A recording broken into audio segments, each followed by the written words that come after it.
in Space, brought to you by Orbital Assembly Corporation, with your hosts, Dr. Jeff Greenblatt and Eric Ward. Hello, and welcome to our latest episode of Our Future in Space. In this podcast, we explore the technical, economic, social, political, and ethical considerations of moving humanity into space in large numbers to work, to play, and ultimately to live. Our species is at an inflection point in its evolution where we now have the ability to sustain life off planet in low Earth orbit and soon throughout the solar system.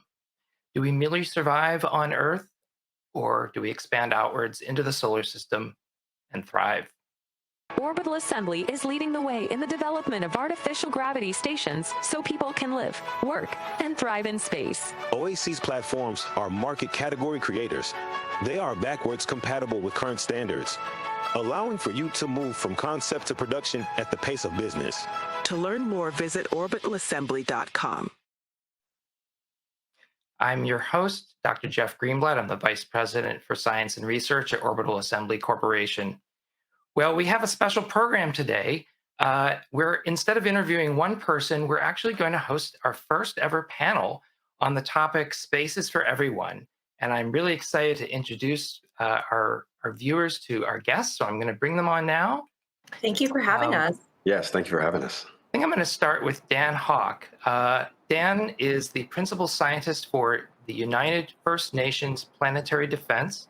He's a pioneer among people of Native descent for getting their views heard and ensuring tribes have access to everything that other wealthy nations do, including access to space. Jared Angaza is a strategist, activist, and master storyteller. He designs strategies and identities for disruptors, influencers, and future makers of our world.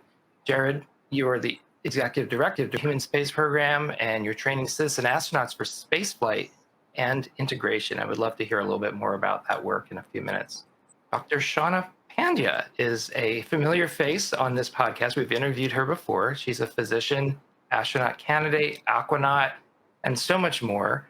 Shawna, I don't think that there's much that you haven't done, and I think soon you will probably go to space and be able to count that among your accomplishments. As I understand, you're also a passionate voice for inclusion of people in STEM, particularly women, and I look forward to hearing your views on this program today. And then there is André Bormanis. André is an Orbital Assembly advisor and a science writer, producer for such well-known science fiction series as Star Trek, The Orville, and The End is Nigh, which I guess isn't science fiction, that's science fact.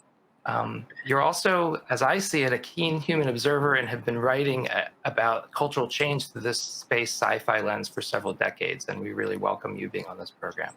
Finally, Homer Hickam. Homer is an aerospace engineer, an ISS astronaut trainer, and a best-selling author of Rocket Boys and 18 other books. Rocket Boys was made into a movie called October Sky several years ago with him as the main character, played by Jake Gyllenhaal. He's also on the board of the U.S. Space and Rocket Center, also known as Space Camp, and is an amateur paleontologist. I want to start with the question, which is really, your reaction to the name that we've chosen for this panel discussion, Space is for Everyone.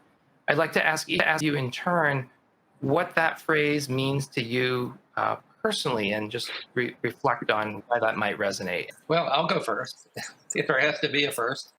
As you mentioned, I am on the board of the Space and Rocket Center, which is the world-famous space camp and we're here in Huntsville, Alabama. And we do believe that space is for everyone. And of course, we have students that come in from all over the country and all over the world.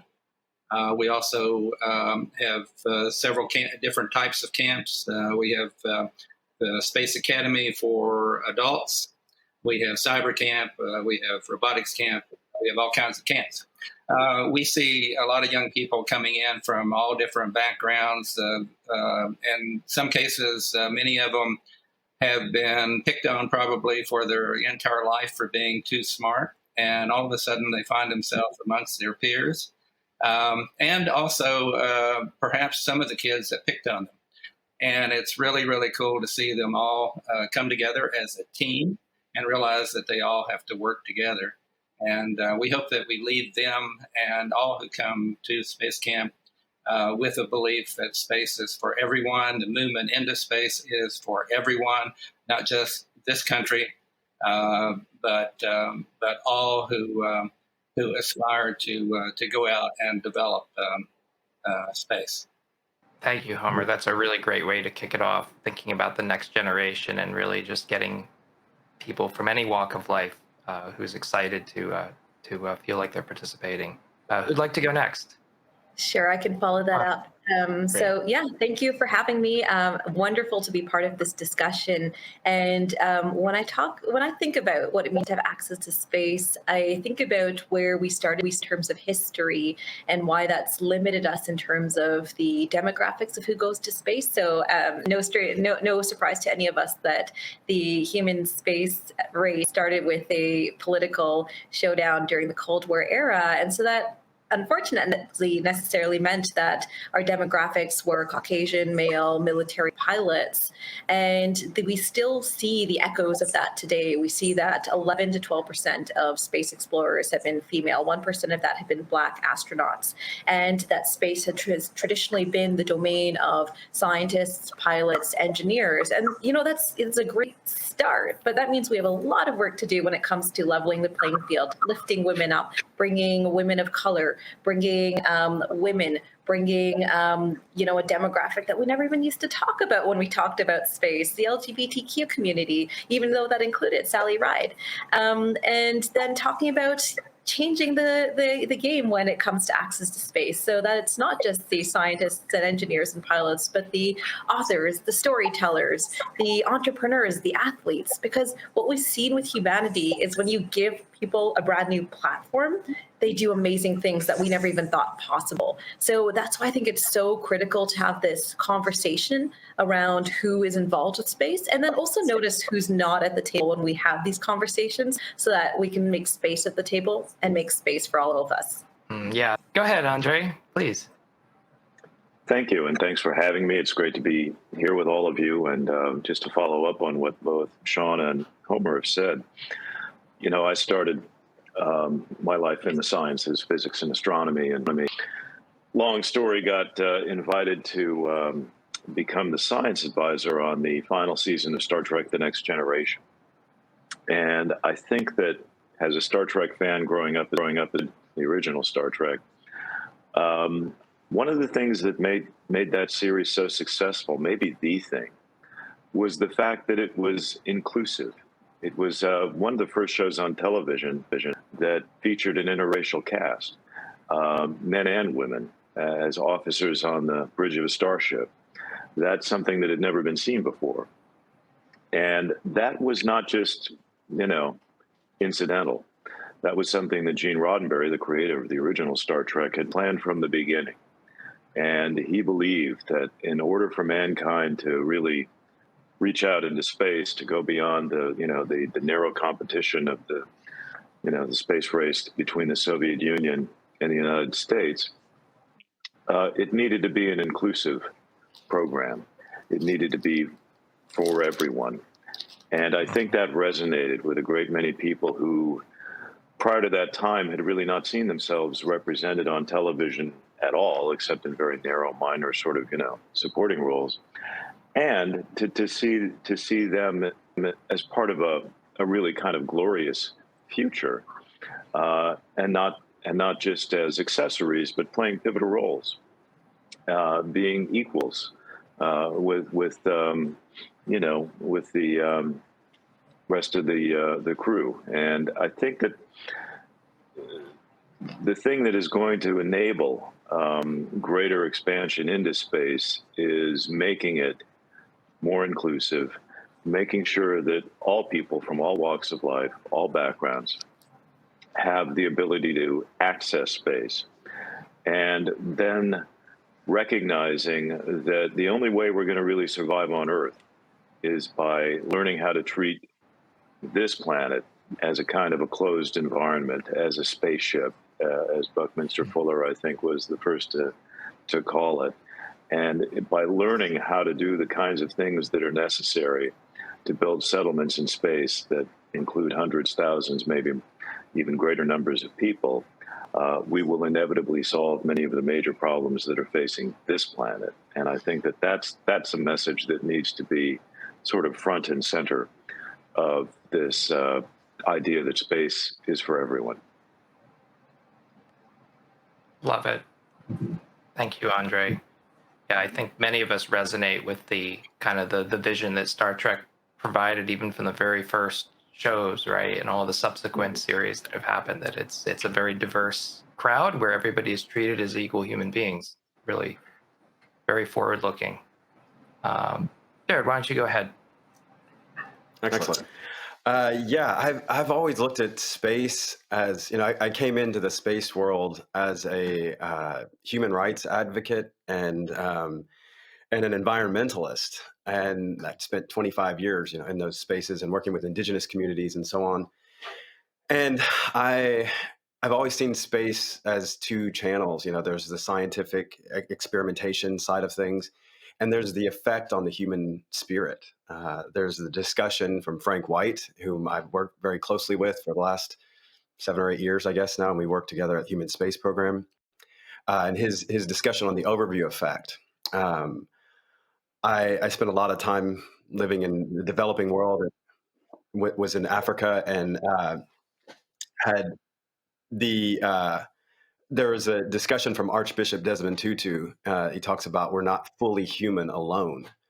And I think the canvas of space is, it pushes us into a situation where we have to fully embrace that fact. We can't navigate space alone. No one can go alone. I love that. And I love the fact that, with the ISS, we have 15 nations working together since 1998. And, that's this giant spacecraft moving at 17,500 miles an hour for the last 24 years with 15 different nations working together that maybe wouldn't normally.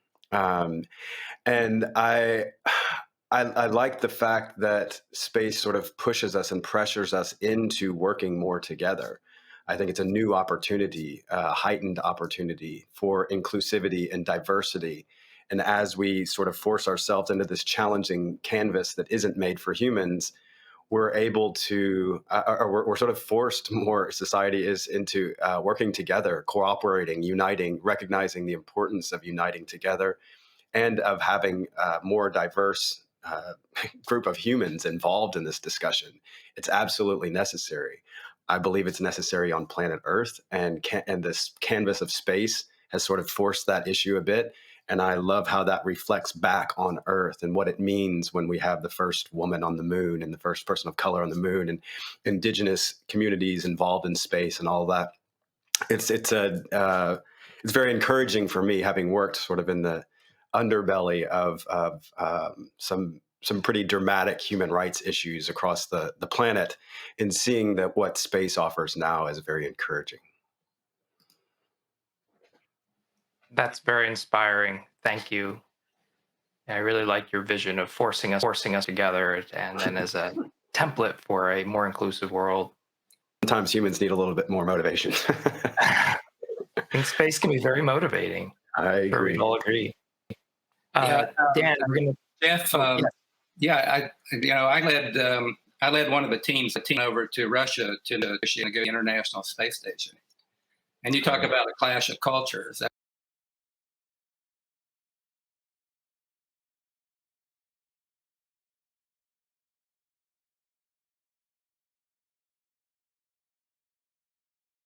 It was in 1994 when we first started to do that. The Soviet Union had fallen a few years before that.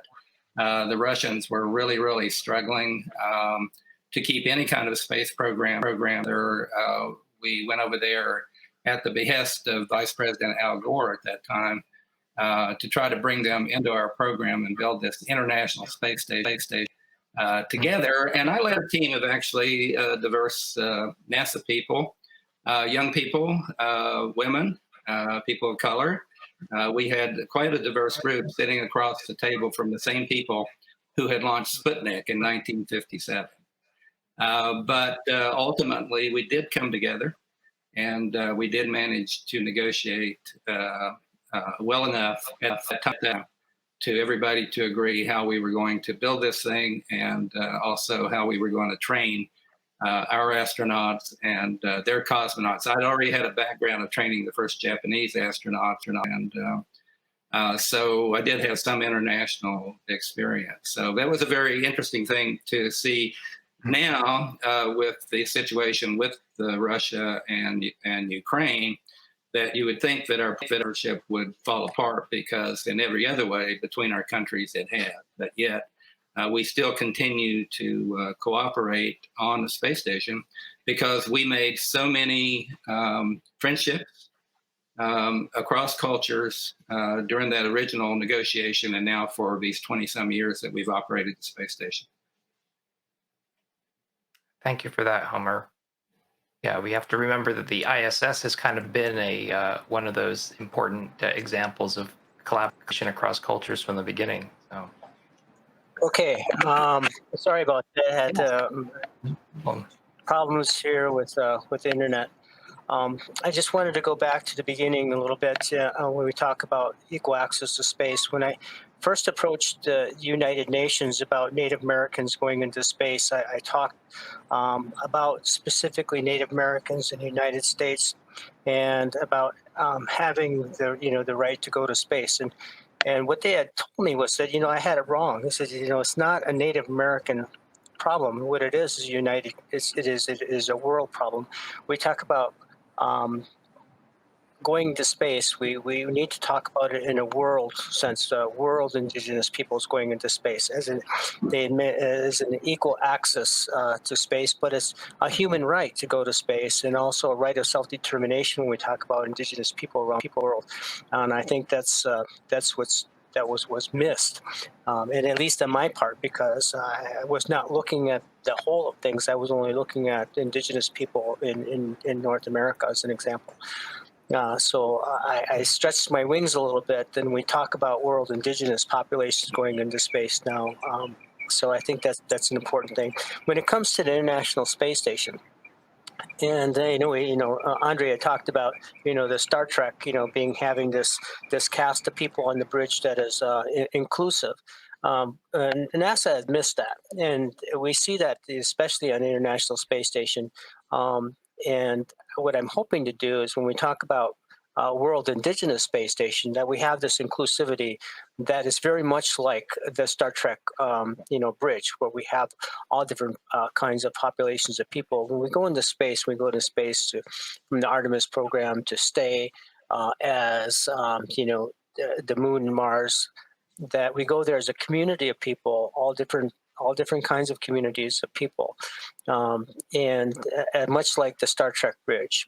So going back to the ISS again, I'm from a Native American point of view, I'm not happy about the fact that the plans are to destroy the International Space Station, where I believe Indigenous people around the world can support is to take the International Space Station to a debris orbit, and then go about on-service assembly manufacturing to dismantle and to reutilize the International Space Station. We can no longer on Earth afford to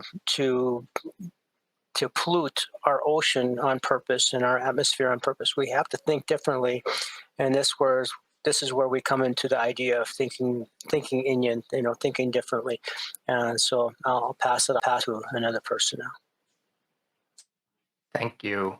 And actually, since you mentioned that concept and thinking Indian, I want to just bring up this graphic that you had shared with me beforehand for people to kind of take in. Do you want to say anything about this? Well, this was years ago, obviously. The rocket that I'm holding was a wooden rocket. And how that turned out to be is that I was at the University of Wisconsin Green Bay, and we got an email saying, "Hey, do you want to join this rocket team?" And I'm thinking, like, well, wait a minute now, why can't Native Americans, build rockets? And of course, Homer's going to be right on this, right? Because we're both in the same boat. We don't want to blow ourselves up. But this wooden rocket Yeah, we made out of sustainable wood from the Menominee Sustainable Forest. Didn't have a place to go, so we started building it on on a table in the library, and I'd be building it, and people would be walking by and it's like, "What are you doing? What are you doing?" And so eventually we had this rocket team. It was Five Clans rocket team for the College Menominee Nation, and we used a 550.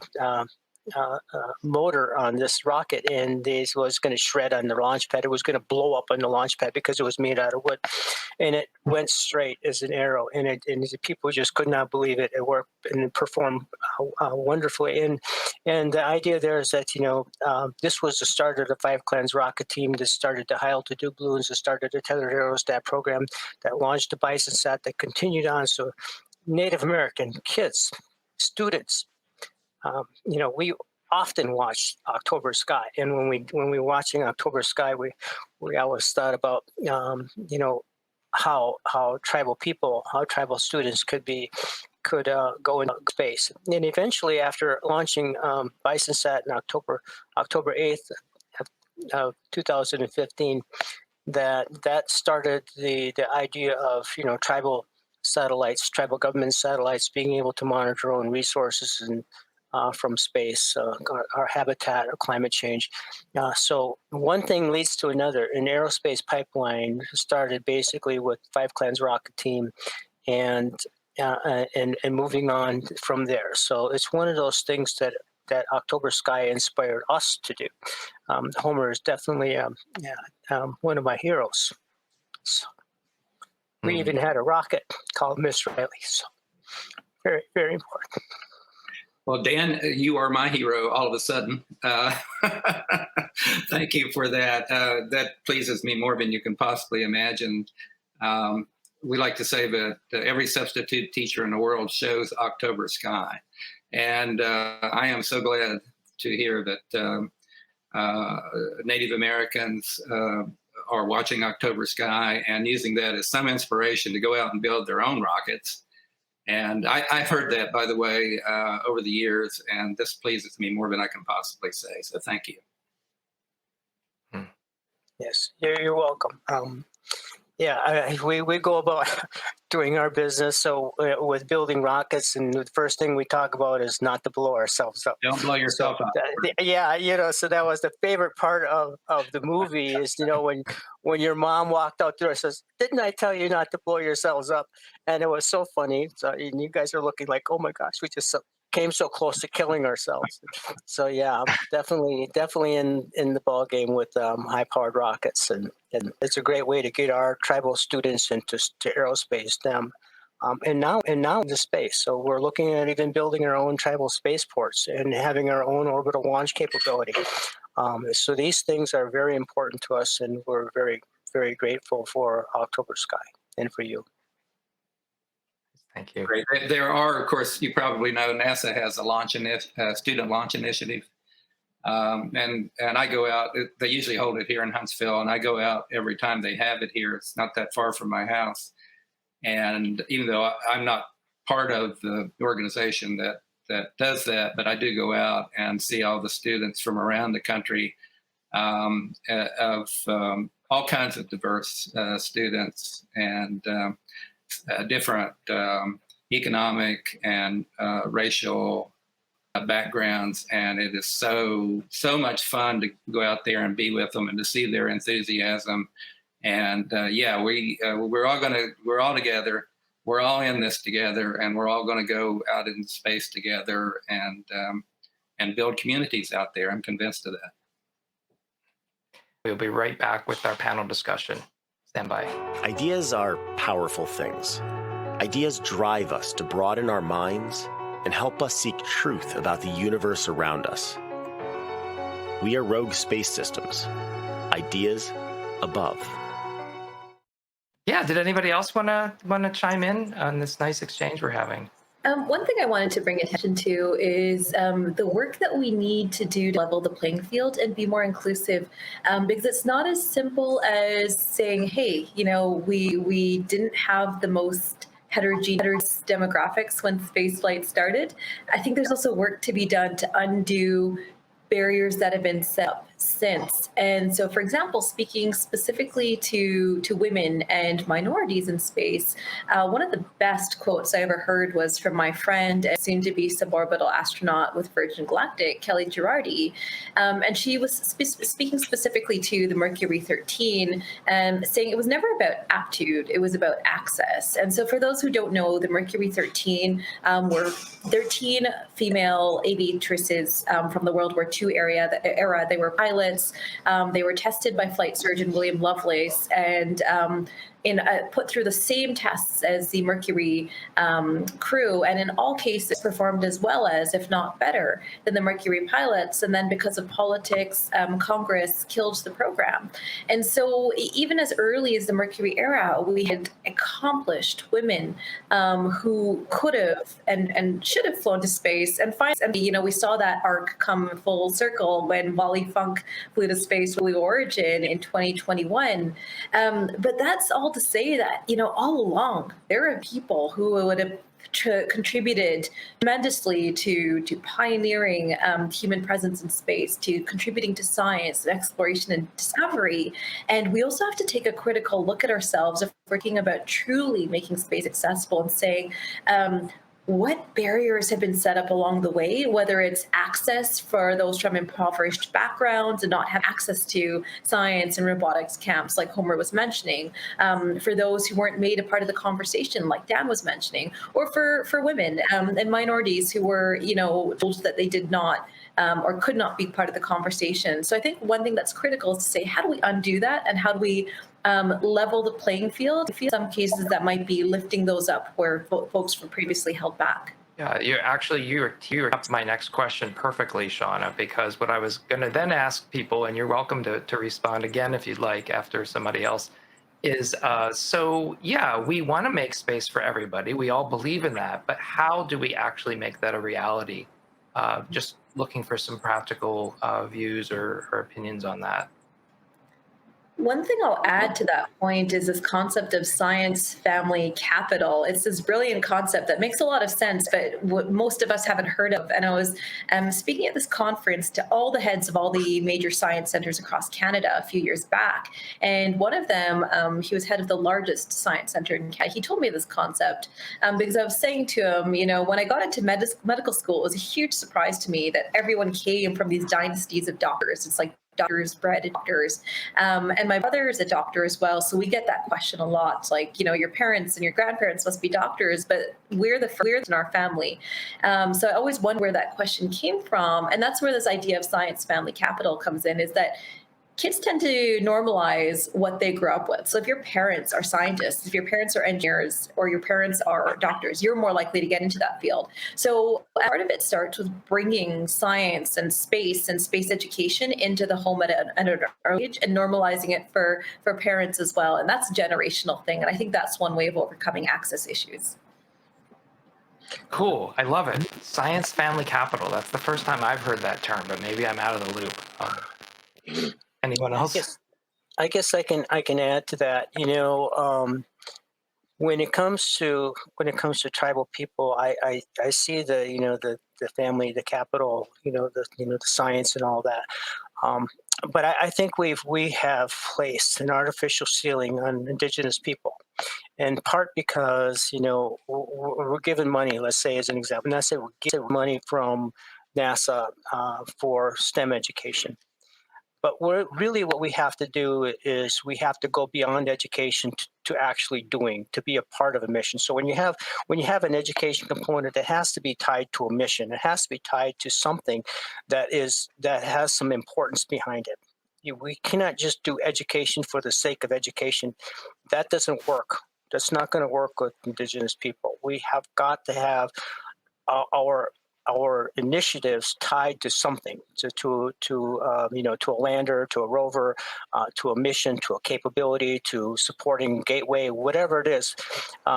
It's no longer acceptable to create this artificial ceiling. We're giving you money for education, but you're not good enough to do a rover. You're not good enough to do a lander. We need to go beyond that to actually doing and creating our education, attaching to specifics to get something accomplished. Yeah, well, Dan, this certainly brings up a thought for me that I hadn't thought about before. So this is really good. We have quite a few scholarships available at Space Camp, but I don't know that we have one specifically for Native Americans or the indigenous population. I work really, really hard just to get kids from Appalachia, the Appalachian area, down to Space Camp. I have a couple of scholarships for that. But this does ring a bell, and thank you for bringing that up. I want to look into that and see if perhaps we can organize some scholarships in the direction. I think we have to, there's a lot of inclusion efforts out there. I've been involved with lots and have set up the Inclusion Council at Space for Humanity and at Human Space Program, and now some others are adopting that as well, where there's an actual council of humans that are very diverse, that are working on inclusivity and diversity, specifically in these organizations, to ensure that there's a diverse group of humans that are involved in the entire process, not just an inclusivity stamp at the end of the line.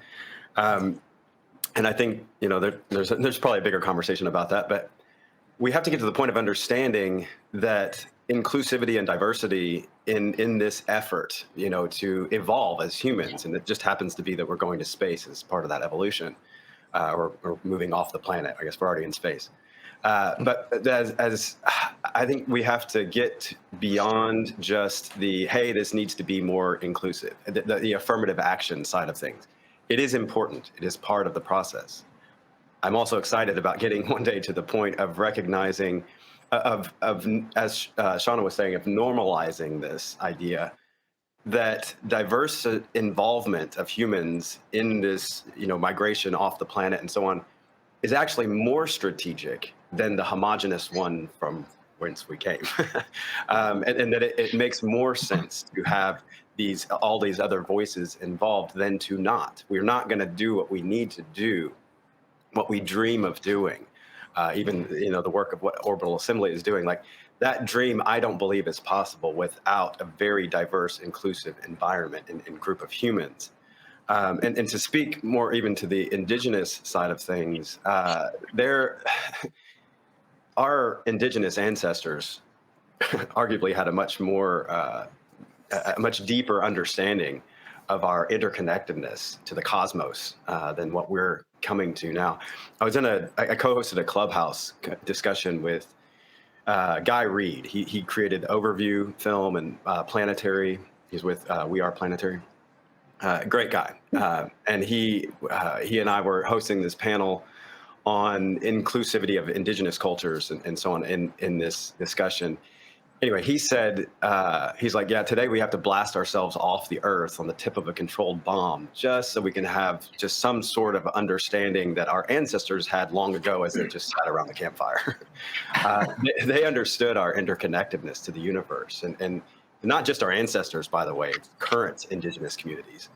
And they understand, that we're not separate from the cosmos, and they understand our deep interconnectedness and the interconnectedness of all things.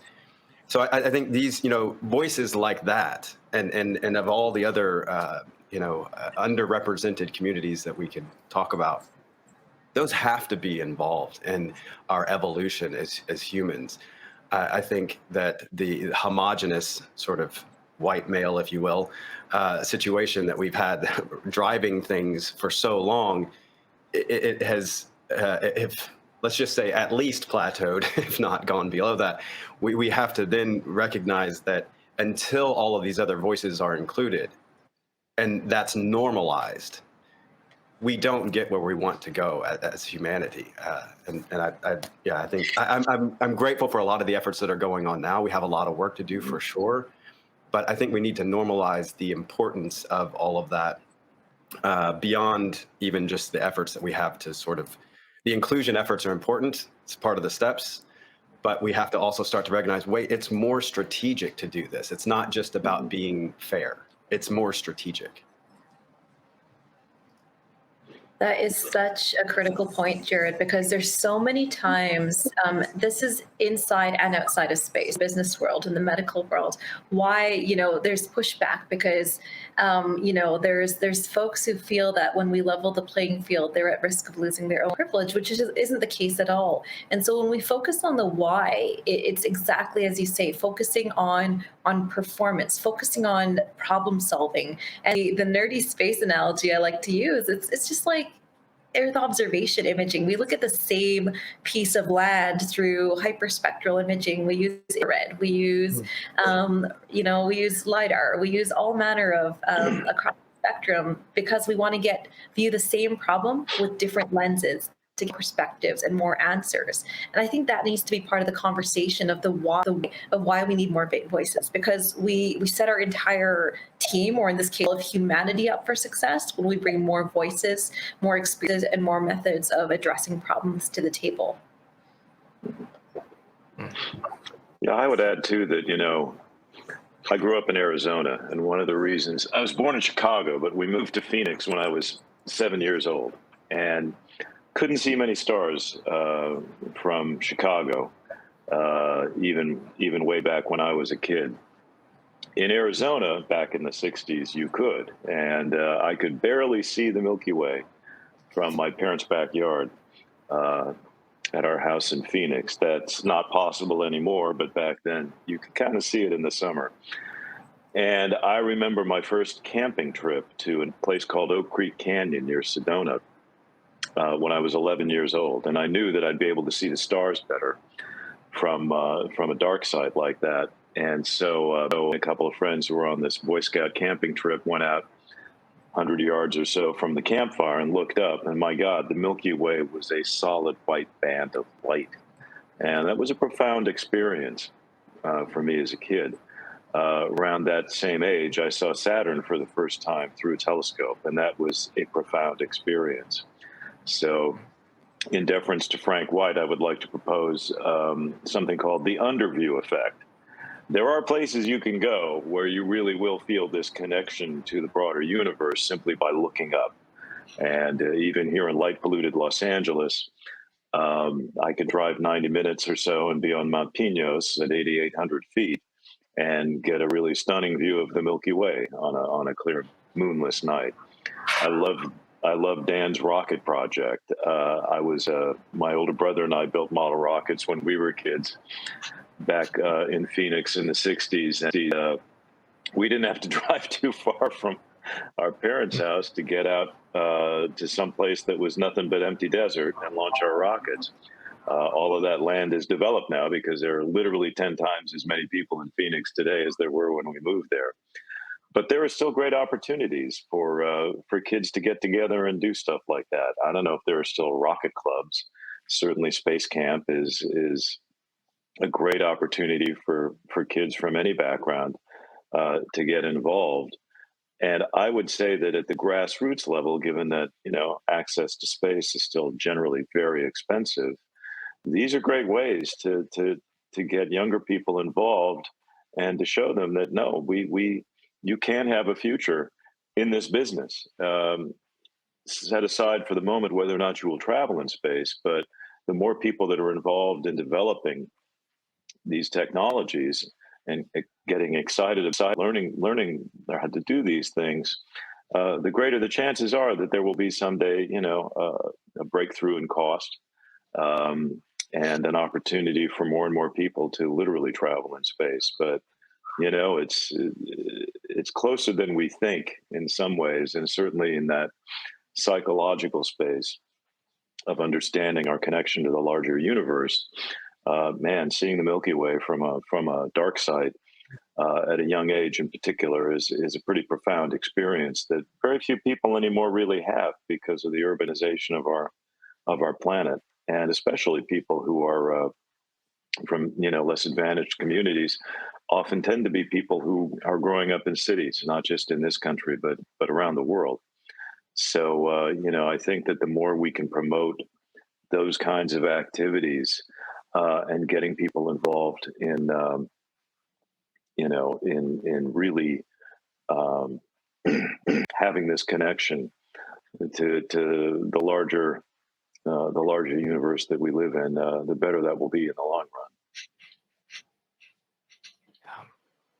Yeah, amen to that, Andre. Of course, back in southern West Virginia, where I grew up, that's why I was able to see Sputnik so clearly. It was, there were no streetlights to speak of, and the stars were very, very clear in between the mountains.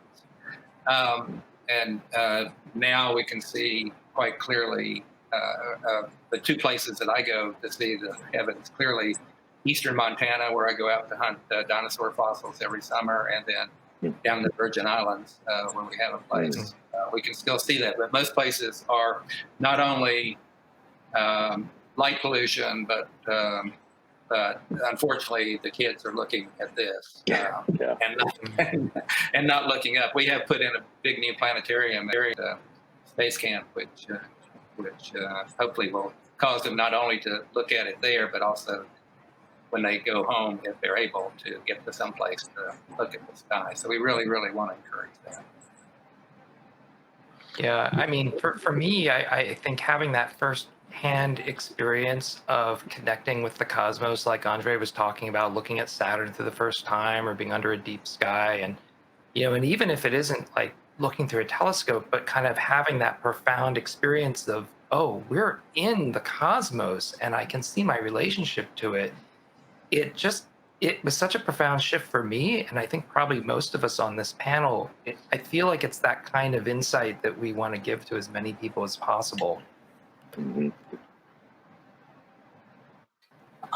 wanted to go back to our, the idea of why we're talking today.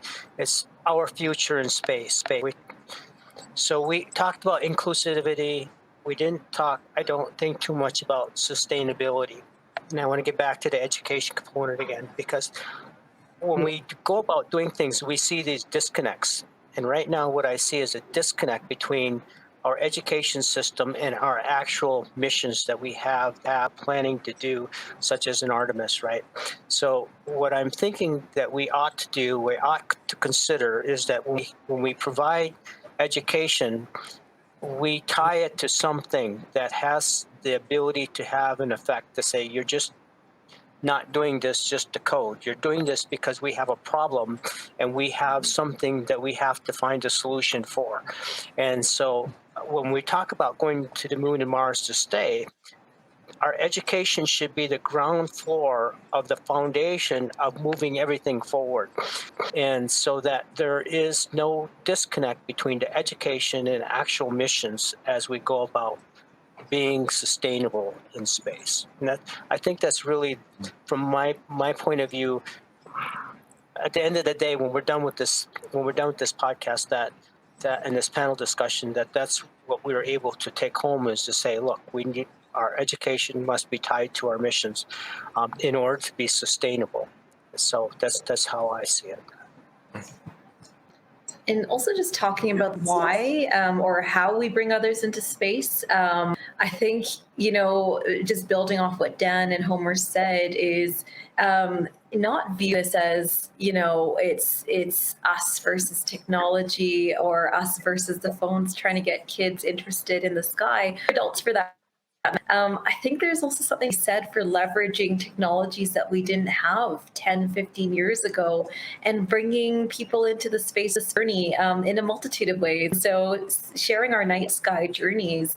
I did so much camping with my family growing up. That's, I have fond memories of looking at the Perseids meteor shower up late with my family and just being inspired and thinking, hey, I want to go out there, seeing the arm of the Milky Way when I'd be in the Pacific Northwest on camping trips. And then that came full circle. This August, I was down in Van Horn for Blue Origin launch, and I had one of my students with me because we had a payload on that flight. And on one of our off days, we drove outside the city, and clear as day, again, we could see that shimmering arm of the Milky Way. What was really cool, where the technology builds into it, I had this app that helped us locate what was supposed to be where they, and this blew my student's mind. And then she taught me just as much by using, she had next generation iPhone, and when I took a photo of the night sky, it was black. It was a black bear in a forest at midnight. You couldn't make out anything. And when you looked at her photo, it was, clear as day, the colors of what we were actually seeing in the middle of the night. And so I think that's really important to speak to how emerging technology can help us bring people in the journey along the way, how emerging media, like media, how TikTok, so I hear, is great for sitcoms, and then also how that bridges cross-generational divides, how that helps us foster conversations. Because I think there was a comment backstage about it's not just one generation, it's just not just the kids, but it's everyone. Most people have an interest in space. They, remember the first launch. They may have been of the era when saw Neil Armstrong on the moon, and they want to be excited by that again. And having those conversations, and it's definitely not limited to kids and the emerging generation. We saw that with Wally Funk and William Shatner becoming the first octogenarians and nonagenarians in space. And so I think when we say that is for all of us, it's very clear that regardless of ethnicity or demographic or generation, and everyone will have a perspective to offer when it comes to keeping humans happy and successful and thriving in space. Of course, I'm interested, I'll be a little selfish here, I'm interested in seeing the first coal miner's son who wrote Rocket Boys in space, frankly. That could ever happen. So I've always got my hand up, every time they talk about we need to choose some more folks to go into space. There is a transition here. I think we're right in the middle, by the way, of a transition that's going to be kind of interesting. Before the way that we've looked at space is that it is very, very interesting and inspirational. We're gathering all kinds of science and inspiring everybody to go forth and to do their best, not only in space and every other way. But we're about, not to get too much off topic here, but we're about to, I think in the next 20 to 30 years, go into where we're actually going to be doing hard, dirty, nasty, gritty work in space, where we're going to want to have a lot of blue-collar workers up there, plumbers and electricians and coal miners, or helium-3 miners, perhaps. But that's going to be interesting to see how that transitions in the space community as we actually go out there and start digging in the dirt and thinking about bringing resources from the moon, for instance, back to Earth. So all of a sudden, we're going to see like mining towns on the moon, and how that will affect the overall view of space. Will be interesting to see how that transitions.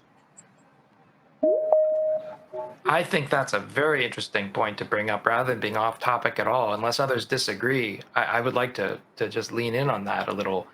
Mining towns on the moon brings up all kinds of questions, right? Because I think about equity too. I mean, those aren't often very fair places for the people working there. So anybody want to weigh in on that? Well, I think that one of the barriers to this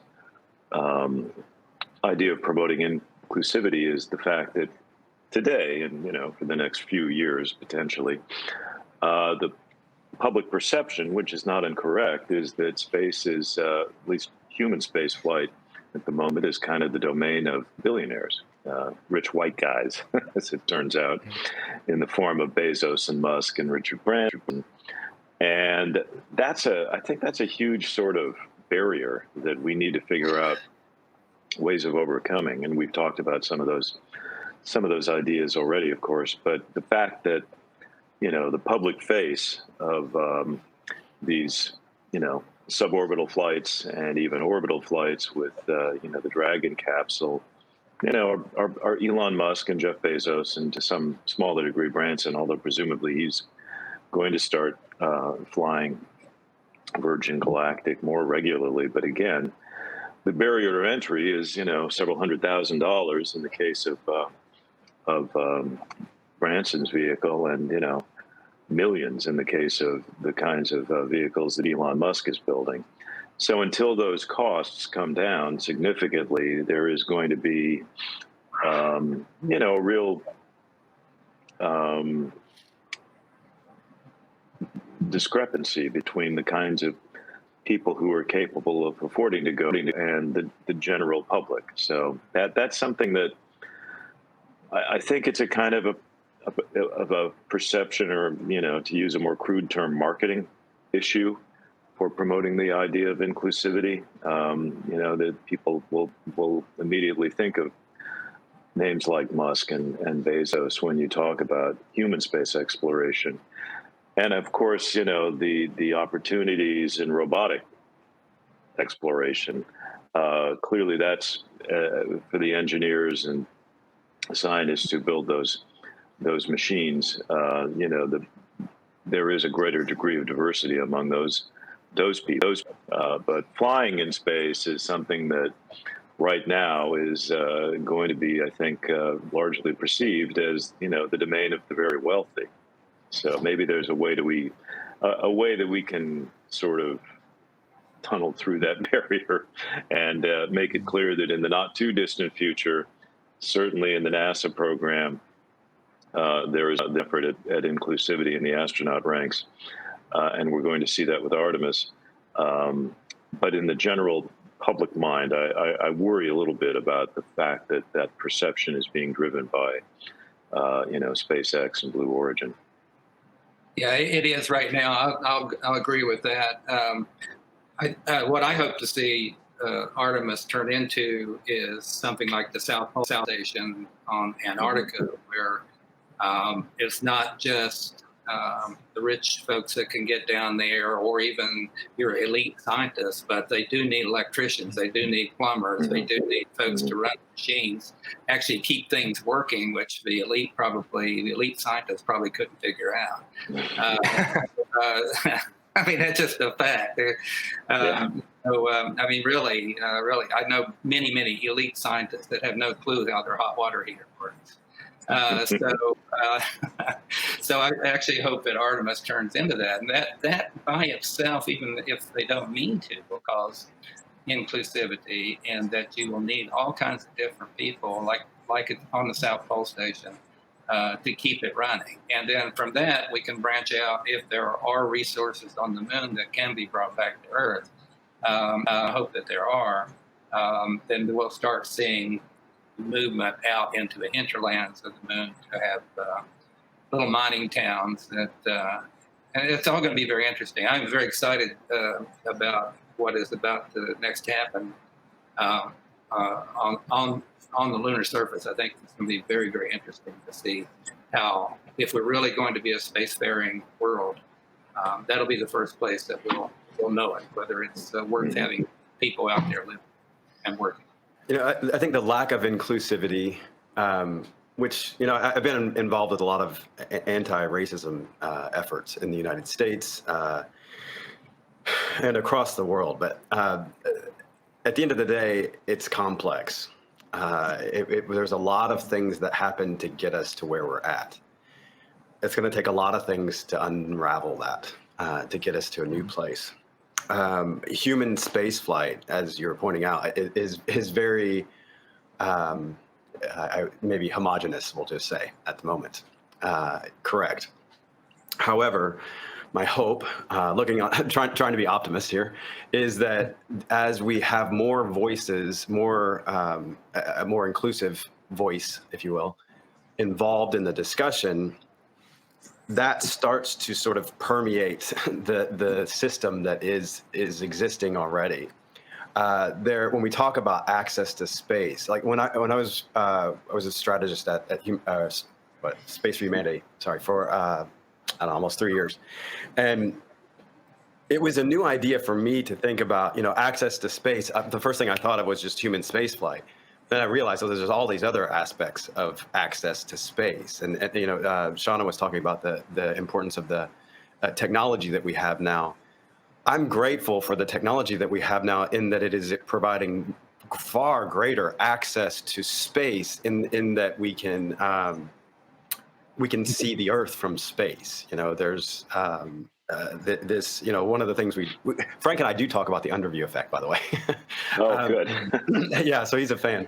And I am as well. We're doing lots of things to kind of bring the overview effect down to Earth, which is, you could call the underview effect.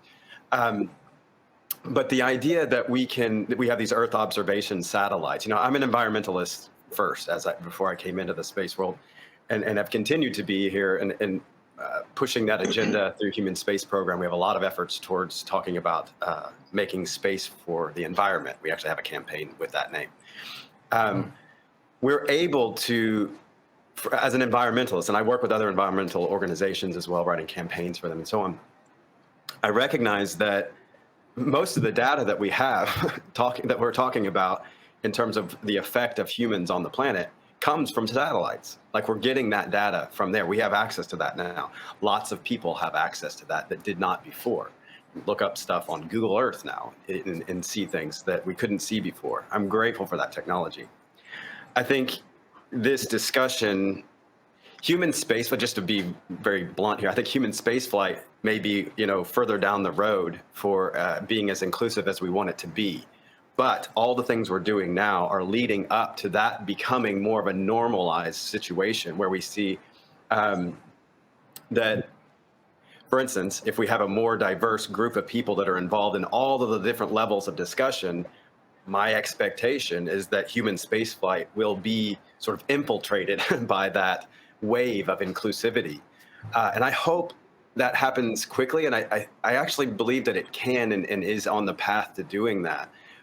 We do have more inclusivity now in the space discussion than ever before. I'm grateful for that. It's up to everyone involved to be part of creating more and more and more momentum. I work with a lot of campaigns that are looking to create movements and things like that. We want to create a movement. We want a big systemic change. And say, great, that relies on momentum. So what do we do to create momentum? There are things that we can do to create sort of a pressurized system to where it sort of explodes into, in this case, more inclusivity in human spaceflight. So there are things that we can do and that we are doing, and I'm grateful again for the technology and what it provides. Even simple things like efforts, in astronomy to get more, telescopes and things out, and where kids can see the night sky. There's like some inner city movements right now where kids are getting to get out, and adults for that matter, are getting out of the city lights and being able to look up at the sky. I have 4 children, and I'm constantly talking to them about, hey, remember, just let's get outside and look up. It changes your perspective. That maybe is another example of the underview effect. But we have more of a discussion. There's a new wave of discussion about space. There's lots of space TV shows.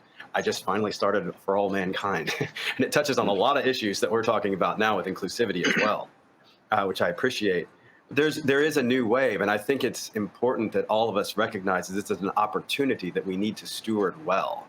We need to do everything we can to create momentum in this. We need to use technology. We need to use everything that we can to create more momentum to, again, sort of infiltrate the systems that already are there. And that takes time. It's complex, and it takes patience. And determination and everything we can do to create momentum. I'll continue on momentum, right? Okay. So, with orbital assembly, our future in space, looking at a world indigenous space station, what would that look like for having the access of a space station for indigenous people around the world to be able to monitor their resources, their habitat, climate change, and do all those things. The technology that we're talking about is the ability to do that. But at the same time, obviously we're talking about sustainability. So our orbital space debris is a problem, right? From an indigenous point of view, orbital space debris is not something, what I'm getting at here is that if we're talking about World Indigenous Space Station or talking about orbital space debris, they don't combine. They're opposites, right? So we have this ability to look at things differently, to understand that we're wanting to live in space, but we have this debris problem that we have to take care of. We have to look at this holistically. And from an indigenous point of view on the surface of the moon, right? So we talked about mining before. Mining on the moon is not something indigenous people want to do. But I also realize and understand that, that's something that we cannot stop. But what we can do as Indigenous people, we can be on the surface of the moon to ensure that our waste streams are taken care of properly, that we do things in a respectful way. And it's the same thing with, with our orbital space debris. We have to use our technology to go and help with active debris removal, space situational awareness, space domain awareness. We have to have those kinds of things within us to be able to look at things holistically. So we talk about going into space in a sustainable way.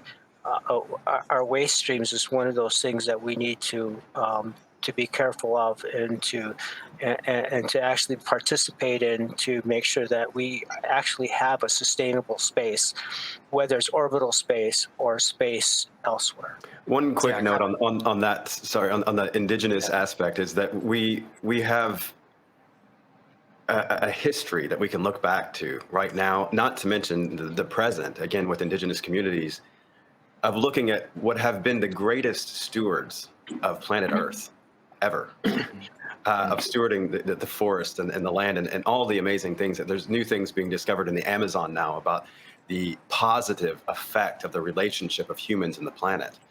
If we're looking to harmonize, as environmentalists, if we're looking to harmonize our relationship with planet Earth, we sure better have Indigenous representation in this discussion. And like Dan's saying, like, if we're going to go and mine, if we're going to do these, even mining the asteroid belt, things like that, like, I am praying that we have Indigenous representation there, saying, look, if we're going to do something, here's how we can do it in harmony with nature, the cosmos in this case. I think that's vitally important. And I think that the more diverse this conversation is getting, the more likely we are to look at Indigenous representation in our evolution off the planet as being the absolute most strategic thing that we could do. So I just want to get that note in there. Thank you so much for saying that, Jared. Yeah. What I'm struck by is this idea that if there were mostly people of one, the dominant culture, white men like myself, making the decisions and also not questioning their own assumptions, you can end up with a space policy that is very, let's just say, antithetical to sustainability. And by bringing in, other cultures and particularly Indigenous perspectives, it sounds like that could change that conversation very significantly and in a good direction. Yeah, right. And I think. Oh, sorry. Go ahead. Oh, thanks, Omar. I was just going to briefly say that, yeah, sustainability is a buzzword now, of course, in the last few years in the environmental community, but it's so critical. And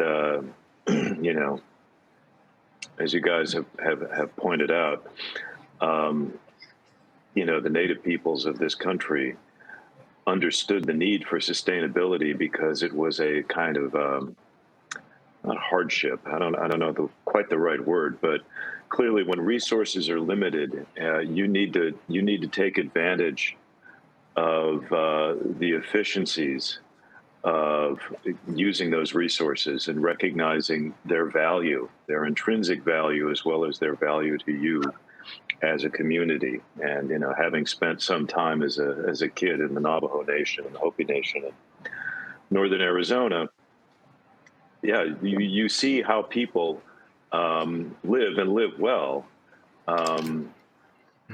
by not wasting. And it's such a shock when you come from a society where everything was designed to be used and thrown away.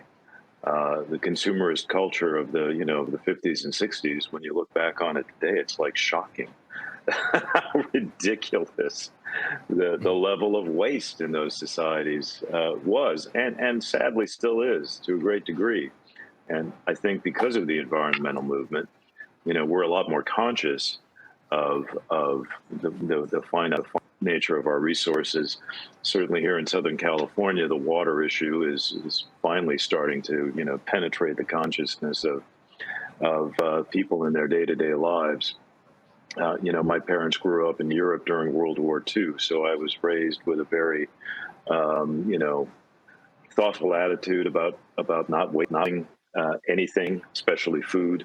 But that was a rare thing, and I'm glad that through the efforts of environmentalists recognizing the fact that for thousands of years people lived on this continent and wasted very little. That we need to rediscover those values. And clearly, if you're going to build a space settlement, if you're going to even building something like the ISS, very, very little goes to waste in these facilities by necessity. We can't afford to waste in those environments, and that, I think, is a really powerful lesson that can make people better appreciate what we can learn from living and working in space. Yeah, I've been a scuba instructor for 50 years, and my heart breaks when I look at the coral reefs in the Caribbean now that I used to dive on back in the 70s that were just absolutely pristine and are now covered with plastic bags and everything else. So it does break my heart to see that. I don't know why we can't drink out of canteens like we used to, or glasses rather than plastic bottles. That's another discussion, I guess. I did want to bring up that it is, like I said, we're in a transitional period here, and it's going to be very interesting to see. This past week, it looked like we are now maybe have the capability of having a sustainable fusion reactor that can actually produce more energy than it takes in. And that leads us almost directly to using deuterium and helium-3, which the helium-3 just happens to cover the moon. Fusion would probably allow us to clean up our planet, but we would have to strip mine the moon. So that would be interesting to see. I mean, we start delving into different philosophies at that point, how we would do that. But that's where we're headed, I think, when we start talking about mining the moon and the asteroids and so on. It's cleaning up the Earth, but perhaps at the expense of other planets and space. Yeah, that's a very provocative question, and I would love to get the rest of your take on that. But before I do, Shawna has told me that she needs to go shortly, so I wanted to give her a chance to share any other topics or remarks, but that maybe we hadn't given you a chance to share prior. Yeah, thank you so much, Jeff. It's a productive conversation so far. And I think in closing, I think a thought that maybe we should all be thinking or asking ourselves is, where do we go from here? And I say we've had a productive conversation. We've talked about including viewpoints that haven't been included and being included, perspectives that historically would not have been part of the conversation decades ago. So we've talked about including Indigenous voices, minds, blue-collar workers. We've talked about ethicists and planetary protections, and that's also critical. And I think my answer to that question is this is but a first. The most dangerous thing that we can do at this juncture is telling ourselves these conversations is enough. We have one woman on the panel. That's a start. It's a good start, but it's just the beginning. We have to. When we look at the psychology of humanity, we're fighting with ourselves. We think that we have one good result, and so therefore we've overcome barriers. We saw that with the Obama presidency, and it was of course a huge win for advancing Black rights within the U.S. But I think we can all agree now that there's a lot more. And so bringing that argument into space, we need to, as a next, make sure that we're constantly keeping at the forefront of the conversation the difference between equality and equity.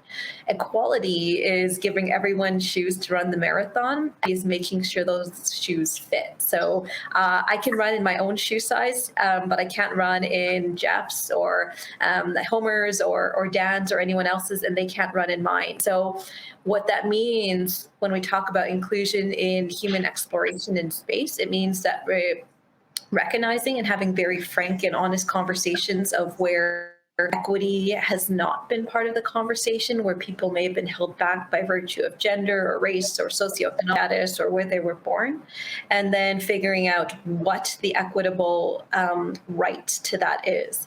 And so my hope going forward from today is that this is one step of probably a megaparsec journey towards getting that equitable journey. We want to see that equitable future of humans in space. This has been incredibly productive. I myself have heard of perspectives that I don't typically have the privilege of hearing. So thank you for including me in this conversation. Let's keep the conversation going, and let's see what kind of future we can create with all voices at the table. And for the audience, my question to you is, what future do you want to create for yourself in space, and how are you going to do that? Nice. Yeah, thank you so much, Shawna. I feel that this is just the beginning. You know, it's certainly Orbital Assembly's first volley into this arena, and we would like to keep this conversation going. And we're very open to getting suggestions from people who are unlike us in terms of appearance, background, and perspective. And we really welcome fostering this larger conversation that I think is so important. So. Well, here to what Shawna said, and it's been a pleasure to be on this panel with all of you. And yeah, regarding mining the moon, that's interesting. I mean, helium-3, I don't know that the most efficient way to acquire that resource from the lunar regolith is strip mining. Maybe it is, maybe it isn't. There may well be a way to extract all of the helium-3 we could possibly use, and thousands of prospective fusion reactors around the world with a very small lunar footprint, as it were. And I think, again, speaking to the idea that space demands a certain kind of efficiency in order to be practicable, maybe there's a way to, if not have your cake and eat it too, at least to minimize that environmental footprint when it comes to extracting resources from the moon or asteroids or other bodies in space. So I'm not convinced that it's an either or. I think it depends a lot on factors that we don't understand yet. First of all, when nuclear fusion becomes practical, how much helium-3 is available in the regolith, lots of other questions that I think are still somewhat open.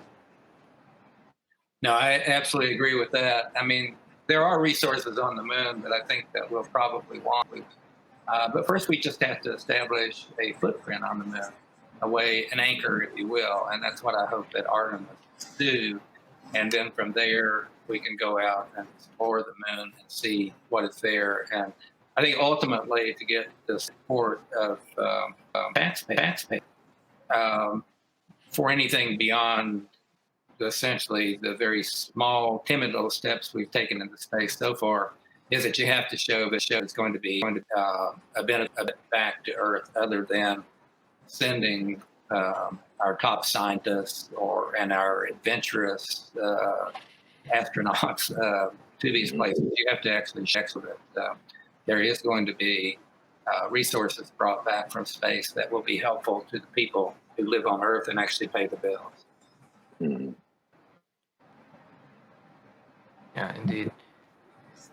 I was just going to add quickly that, I think when we get to the point where we know what the resources are on the moon that might be worth extracting and using wherever they end up going, that it's a group decision, and it isn't just left up to a few powerful individuals to make that decision on behalf of mankind, but that it be a socially advantageous and inclusive decision-making process.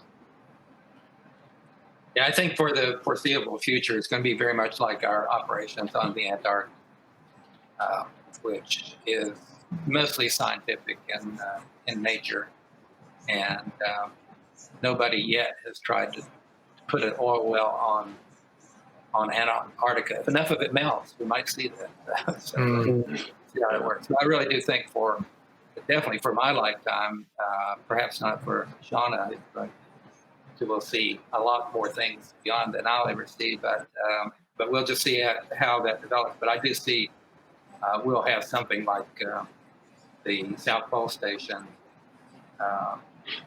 on the moon, and let's see what develops from there. But yeah, it should include everyone there. And again, that's what we try to do at Space Camp, is try to tell everybody, you can all do this. This is interesting. This is the future. This is where we're headed. And so even if you don't work directly in the space business, you need to know what is coming at us, and it's coming at us pretty rapidly right now. Just in representing Frank in his absence here, Frank White, and his discussion of the overview effect, there's something profoundly important, I think, about what has happened to humanity over the years in our own sort of analog overview effect through imagery. From the Earthrise photo to the blue marble to the pale blue dot, they've all given us a new perspective of our relationship with the universe, with the cosmos, with our planet, with Earth, rather. And I think it's wildly important that we include that in the discussion as well, always. And my father asked me at one point, he's like, hey, I know you to be a ardent human rights activist and environmentalist and so on. Why do you care about everyone going to space? And I was like, well, fair enough. And I said, look, I honestly don't care as much about everyone being able to go to space as much as I care about who we become as a society as we try. There are challenges that we get into in going into an atmosphere that wasn't made for us. Naturally, anyway, it pulls something out of us that I don't think we can access otherwise, some deeper aspect of our humanity. It's been said many times that we have, exploration in our DNA, it's in our genes. And I think that's very true. And I think it's purposeful, it's because it's kind of where we find ourselves through great challenges. And then as we've been able to see the Earth suspended in the blackness of space, we've been able to understand, again, there are no borders. Those are man-made concepts. There are, what was it? Astronaut Nicole Stott, she talked about that and said that, the only border that matters is that pale blue atmosphere that surrounds the Earth, that keeps us all alive. And it hasn't been until we've seen these images that we've sort of had that new perspective, barring maybe the indigenous communities that have always had that perspective, but modern society has not. So I think it's important to understand that space, or to maybe bolster the conversation that as we're exploring off our planet, it's giving us new perspectives. It's giving us new perspectives, honestly, about the importance of sustainability. There are generations before that just blew it out. Everything, especially in the 80s and so on, just blew it out in terms of not sustainable behavior. Now we're seeing the effects of that on the planet. Even the discussions from the Earthrise and the blue marble photos spurred a lot of environmental organizations to come into being and so on, the EPA and all that. And I'm encouraged by that. And it's part of my, Frank's work inspired me to come into the space world. I was working I was deep in the jungle of Rwanda, actually, at the time that I read his book, studying interconnectedness. And I think that my belief has always been, as we understand the depth and profundity of our interconnectedness more fully, we will cease to harm each other and the beautiful planet that we live on. So I'm grateful for Frank's work and just want to give a shout out to him for his work with the overview effect and the influence that it's having on all of us. Thank you, Jared, for speaking for him. I think we've all been inspired by his message and his insight. Okay, I'll jump in. I'd like to try here, about this understanding of what Jared just had talked about the journey, right? So if we talk about a world, Indigenous space station, a Skyworld station, indigenous people have basically been left out of space and left out of space on purpose. So what is it that we can do to get to Sky World Station, Indigenous World Space Station? It's about the journey. It's the journey to get there. It's about taking indigenous people that have not had that opportunity to go into space to work through ways in which to get there. In other words, this technology we're talking about, the abilities, the understanding, the education, the capabilities, the launch technologies, all of those things to get there is very, very important. And it's indigenous people that will take these opportunities now that wasn't presented to them, that wasn't offered to them, that wasn't given to them, that they are now have to create a journey to get to space, to be able to help and support Artemis, to be able to go to the moon and Mars to stay long term. So I think this understanding that it's okay to have a world indigenous space station, but it's the journey to get there that's most important now. And that's how I see it, is that it is this movement, that this momentum that's created now by Orbital Assembly and World Indigenous Station to keep that momentum going, to create that journey, the pathways of aerospace STEM to get to where we need to go. And that is to be a spacefaring indigenous communities of people. That is a powerful and beautiful thought. Thank you for sharing it. I'd like to help enable that as a company and as an individual as much as possible. No, well, I was just going to echo what Dan said. I think the work he's doing is great. And I hope that he will journey here to Huntsville and take a look at our space camp, and maybe we can. I do really want to have more indigenous people here involved, and people from all stripes of life. But first, before we can hope that the movement into space evolves the best way that possibly can, to be inclusive of everyone, and also very careful. We are going to be the folks who actually, now that we've started to learn how to take care of our planet, we're going to be the ones that really have to take care of first our whole solar system. You can't do that without education, without an understanding of where we've been and where we're going. And we hope, so that's one of the reasons, amongst all the other stuff that I'm up to these days, that I am on the board out at Space Camp. I think we are making a difference, but we're only touching on a couple of thousand students every year. But we also train teachers, and I go out and talk to the teachers every summer when they come in. We give them credits to come in, and we get more bang for the buck, in my opinion, when we start teaching the teachers and educating them on past, the present, and the potential future of spaceflight. So that's what I'm trying to do, and I hope that that work will be effective. Thank you. A question came in from one of the listeners, basically asking for each of you to respond briefly, if possible, to what has been a significant roadblock that you've encountered on your personal journey advocating for space access, and how you've been able to overcome that, or how you're planning to overcome that, I guess. I'll start, I guess. Sure. I'd say that competition for bandwidth, it's so hard to get people's attention, because there are so many things out in the world that demand everybody's attention, right? I mean, there's hundreds of cable channels that want to be watched. There are the challenges of day-to-day living, getting through the week, the sort of the mundane concerns of putting food on the table and everything else.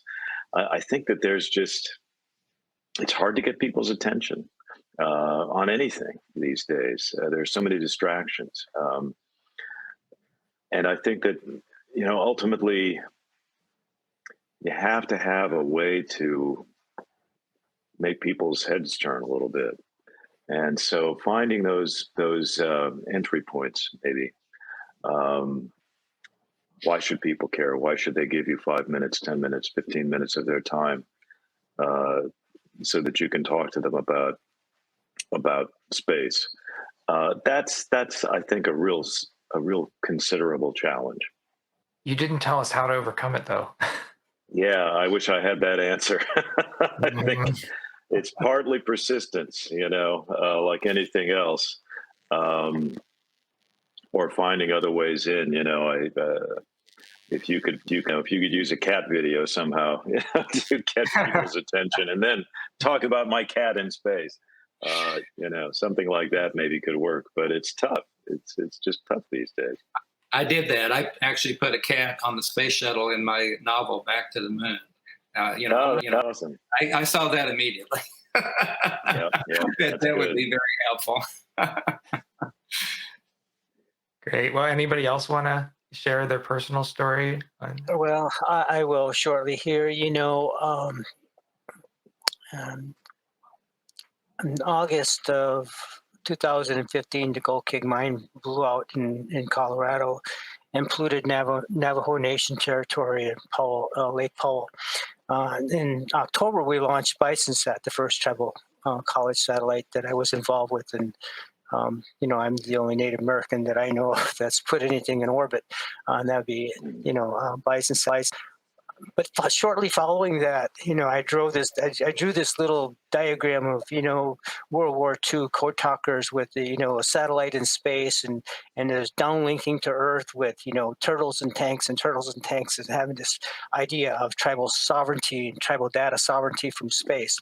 And then I shortly approached a company, Moog, in New York, about something called an ESPA to start looking at hardware for tribal space, capabilities. And they said, Dan, we can't talk to you because Native Americans are on the ITAR list. Very emotional, but the point being is that, I worked with the State Department to get us off the ITAR list. Don't know how impressive that is. Very oppressive. But the point getting at is that we still have problems. The Department of State refuses to waive satellite export controls to First Nations people in Canada.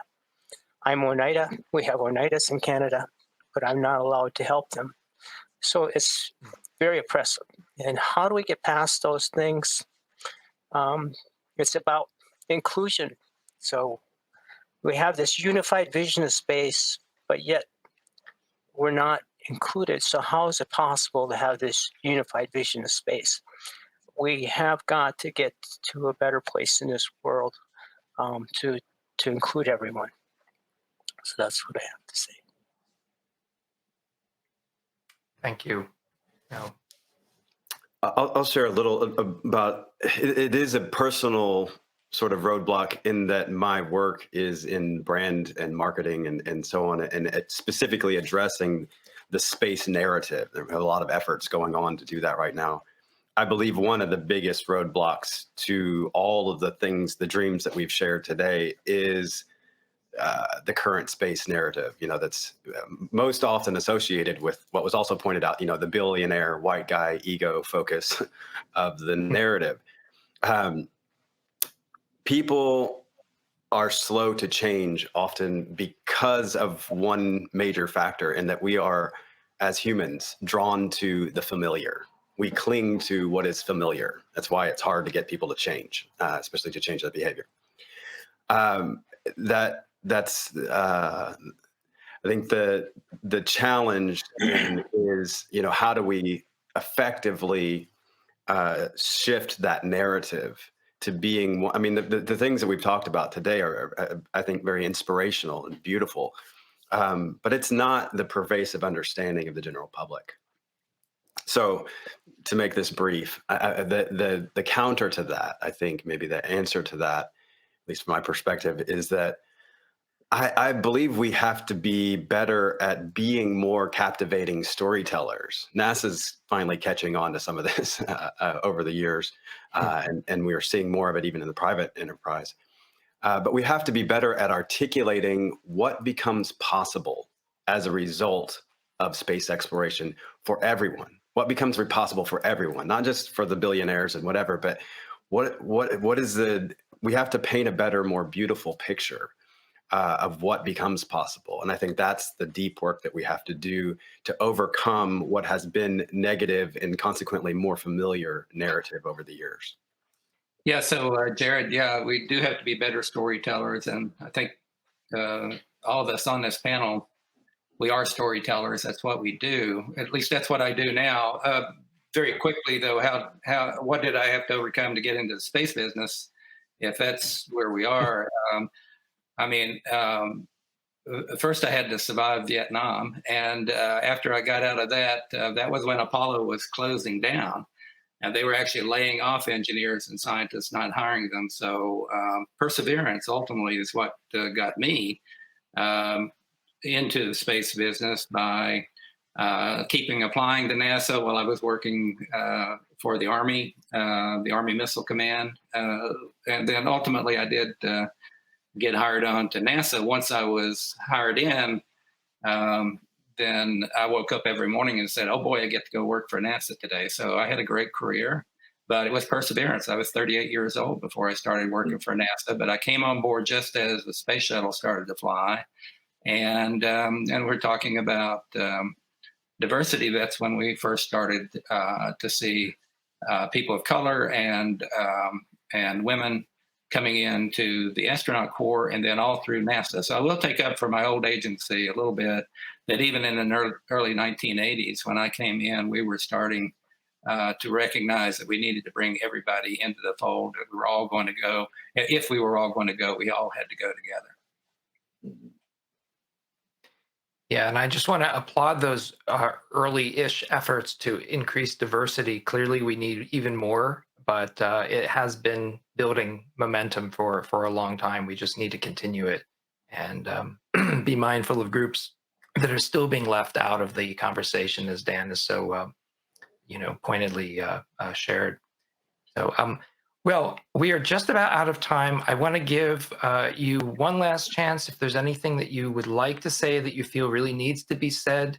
Otherwise, I think I will move to closing this wonderful panel. But yeah, is there any last word that somebody feels they need to share? Just thank you and keep doing this. This has been great. A great panel. This gave me an opportunity to meet some folks I probably wouldn't have met otherwise. Hope you do come to visit us here in Huntsville. Come to Space Camp. We do have adult Space Camp. Oh, so exciting. Read my books, as we always like to say. They're great. Wonderful sharing this conversation with you too, Homer, and everybody else. Anybody else? Jeff, and Orbital Assembly, everybody, for hosting a very important conversation. I'm grateful. Mm-hmm. We talked about, what does it take to create momentum and keep that going and whatever. It's conversations like this. So thank you all for making this possible. It's an honor. I have one closing remark. There was a question coming in saying, "Who inspired you?" So, people might say Elon Musk, Richard Branson. For me, it's Homer Hickam. Well, thank you, Dan, and you've been an inspiration to me today. It's one wonderful opportunity again to meet you and everybody on the panel, and I do hope that we can work together in the future. I think we'd be a pretty powerful group. I don't think anybody could possibly stand in our way, really. Absolutely. Yes. Well, let's keep working together. I love that. That's a great way to end, actually. So, all right. Well, I will thank all of you one last time for joining us today, and Shawna in absentia, and of course, Frank. I know if he had been able to be here, he would have really enjoyed this. So we'll catch him next time. And thank you, the listeners, for participating in this important conversation and submitting your questions. thank you for continuing to support Our Future in Space. If you have suggestions for future discussion topics or people you would like us to interview, please let us know by emailing us at ourfutureinspace@orbitalassembly.com or finding us on Twitter at Our Future Space or on Facebook at Our Future in Space. And if you like what we're doing at Orbital Assembly and are interested in helping in other ways, feel free to reach out, send us an email to info@orbitalassembly.com. And thank you all for listening. Until next time, take care.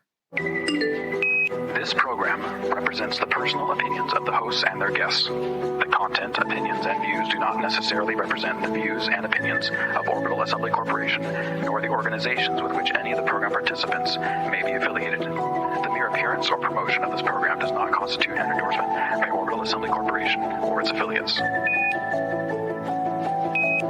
Our Future in Space.